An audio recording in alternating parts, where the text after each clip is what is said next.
ప్రధాన ప్రతిపక్ష నాయకుడిగా వారిని ఏ తారీఖు వారు వస్తారో, ఏ తారీఖు వారు చర్చిస్తారో ఒక లేఖ రాయమని స్పీకర్ గారికి. తక్షణమే ప్రభుత్వం స్పందించి శాసనసభ సమావేశాలను ఏర్పాటు చేసుకుందామని నేను వారికి సూచన చేయడం జరిగింది. సవాల్ విసరలే.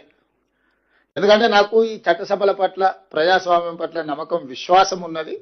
అందుకే వీధుల్లో కాకుండా, క్లబ్బుల్లో కాకుండా, పబ్బుల్లో కాకుండా, ప్రజల ముందు చులకన కాకుండా చట్టసభలలో మనం చర్చ చేసుకుందాము.